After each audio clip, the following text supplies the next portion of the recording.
Hello friends, welcome to Nakshatra astrology services.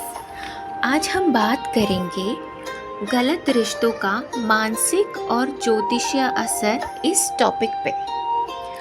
ज्योतिष शास्त्र के अनुसार विवाह से पहले संबंध बनने वाले आकर्षण या भावनाओं तक सीमित नहीं होते, बल्कि उनका असर व्यक्ति की सोच, मन, ऊर्जा और भविष्य के वैवाहिक जीवन पर भी पड़ता है। कुंडली में शुक्र ग्रह प्रेम, आकर्षण, रोमांस और शारीरिक संबंधों का कारक माना जाता है। यदि शुक्र ग्रह मजबूत और शुभ स्थिति में हो तो व्यक्ति रिश्तों में संतुलन, सम्मान और सच्चा प्रेम बनाए रखता है। लेकिन जब शुक्र राहु या शनि जैसे ग्रहों से प्रभावित होता है तब व्यक्ति कई बार भ्रम, अस्थिर आकर्षण, गुप्त संबंध या भावनात्मक उलझनों में फंस सकता है। राहु को ज्योतिष में माया, भ्रम और अचानक बढ़ने वाली इच्छाओं का ग्रह माना गया है। राहु का प्रभाव व्यक्ति को ऐसे फैसले लेने पर मजबूर करता है जिनका असर बाद में मानसिक तनाव, रिश्तों में दूरी या वैवाहिक असंतोष के रूप में दिखाई देता है। वही चंद्रमा मन और भावनाओं का कारक है, इसलिए टूटे हुए रिश्ते, धोखा या भावनात्मक दर्द सीधे मानसिक शांति को प्रभावित करते हैं। कई बार व्यक्ति बाहर से सामान्य दिखाई देता है, लेकिन अंदर से बेचैनी, गुस्सा, अविश्वास या अकेलापन महसूस करता रहता है। ज्योतिष इसे केवल पाप या सज़ा की तरह नहीं देखता, बल्कि ये समझाता है कि हर रिश्ता एक ऊर्जा और कर्म से जुड़ा होता है। जिस व्यक्ति के जीवन में बार बार गलत रिश्ते आते हैं, उसकी कुंडली में राहु, शुक्र, चंद्रमा या सप्तम भाव कमजोर या अशांत हो सकता है। इसलिए प्राचीन ग्रंथों में रिश्तों में संयम, सच्चाई, सम्मान और भावनात्मक शुद्धता पर बहुत जोर दिया गया है। अच्छे विचार, साफ नीयत और संतुलित जीवन व्यक्ति की ऊर्जा को सकारात्मक बनाते हैं, जिससे विवाह, प्रेम और पारिवारिक जीवन अधिक स्थिर और सुखी माना जाता है। ज्योतिष और आध्यात्मिक दृष्टि से किसी ऐसे व्यक्ति से संबंध बनाना जो पहले से विवाह में हो, कार्मिक असंतुलन माना जाता है। प्राचीन ग्रंथों में कहा गया है कि जब किसी रिश्ते में छल, धोखा, अविश्वास या विश्वासघात, किसी तीसरे व्यक्ति का दुख जुड़ता है तो उसका प्रभाव केवल वर्तमान जीवन पर नहीं, बल्कि मानसिक शांति, पारिवारिक अस्थिरता और भविष्य में रिश्तों पर भी पड़ सकता है। ज्योतिष में ऐसे मामलों में राहु, शुक्र, चंद्रमा और सप्तम भाव यानी विवाह भाव विशेष रूप से इसे देखा जाता है। राहु कई बार व्यक्ति को तीव्र आकर्षण, भ्रम या छिपे संबंधों की ओर खींचता है, जबकि अशांत शुक्र रिश्तों में असंतोष और अस्थिरता को बढ़ावा देता है। इसका परिणाम कई बार मानसिक बेचैनी, अपराध बोध, रिश्तों में टूटन, विश्वास की कमी, पारिवारिक कलह या भविष्य के वैवाहिक समस्याओं के रूप में दिखाई देता है। हालांकि ज्योतिष केवल डराने या किसी की ओर अशुभ घोषित करने के लिए नहीं है। इसका मुख्य उद्देश्य ये समझना है कि हर कर्म का मानसिक और भावनात्मक प्रभाव होता है।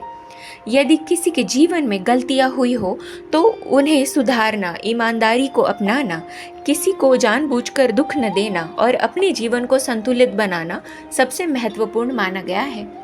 आध्यात्मिक रूप से सच्चाई, जिम्मेदारी, प्रार्थना, सेवा और अच्छे कर्म व्यक्ति की ऊर्जा को, मानसिक शांति को फिर से मजबूत करने में मदद करते हैं।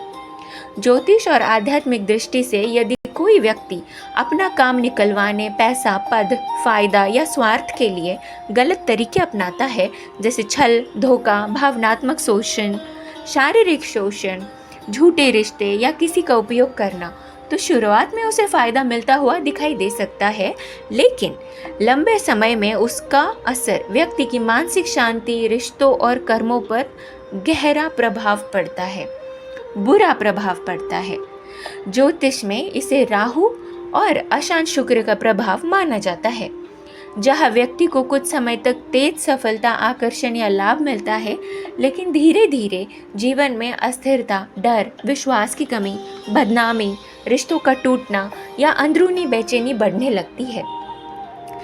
कई लोग बाहर से सफल दिखते हैं, लेकिन अंदर से तनावग्रस्त होते हैं, अकेलापन और असुरक्षा महसूस करते हैं। कर्म सिद्धांत के अनुसार हर कार्य की एक ऊर्जा होती है।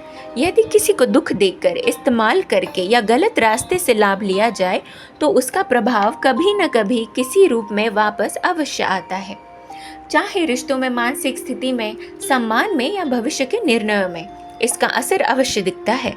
इसीलिए ज्योतिष में बार बार कहा गया है कि स्थायी सफलता वही होती है जो सही कर्म, ईमानदारी और अच्छे व्यवहार से मिले। गलत तरीके से मिला फायदा अक्सर थोड़े समय का होता है, जबकि अच्छे कर्म धीरे धीरे मजबूत भाग्य और स्थिर जीवन बनाते हैं। यदि किसी से रिश्तों में गलतियां हुई हो, अपराध बोध, मानसिक तनाव, अशांति महसूस हो रही हो, तो सामान्य मानसिक कुछ उपाय, आध्यात्मिक उपाय बताए जाते हैं। जैसे रोज सुबह स्नान के बाद विष्णु या शिव की प्रार्थना करें, सोमवार को शिवलिंग पर जल और दूध अर्पित करें, शुक्रवार को सफ़ेद वस्तुओं यानी चावल, दूध, मिठाई का दान करें। इससे शुक्र ग्रह को संतुलित करने से जोड़ा जाता है। ओम नमः शिवाय मंत्र का प्रतिदिन जाप करें। ओम नमः शिवाय मंत्र के जाप से किसी के साथ छल, झूठ या भावनात्मक नुकसान न करने का संकल्प लें। टूटे रिश्ते, गुस्से और अपराध बोध को लेकर भीतर दबाव हो तो मेडिटेशन यानी आत्मचिंतन करें, ध्यान करें। गरीबों, पशुओं या ज़रूरतमंद लोगों की सेवा करें। ज्योतिष में इसे कर्म संतुलन का अच्छा उपाय माना जाता है। देर रात तक जगना, नेगेटिव सोच को बढ़ावा देना, क्रोध करना और गलत संगति से दूरी बनाए रखें। यदि वैवाहिक जीवन प्रभावित हो रहा हो तो पति पत्नी के बीच संवाद बढ़ना आवश्यक है, विश्वास बढ़ना आवश्यक है। ज्योतिष में सबसे बड़ा उपाय सही कर्म माना गया है। ग्रहों से अधिक असर व्यक्ति के व्यवहार, नियत और निर्णयों का माना जाता है। Radhe Radhe. Thank you so much. For the astrology poems and songs, please subscribe our YouTube channel and hit the bell icon. Also like our Facebook page and follow us on Facebook, Instagram and Twitter. You can also visit our website nakshatraastrologyservices.com. Thank you.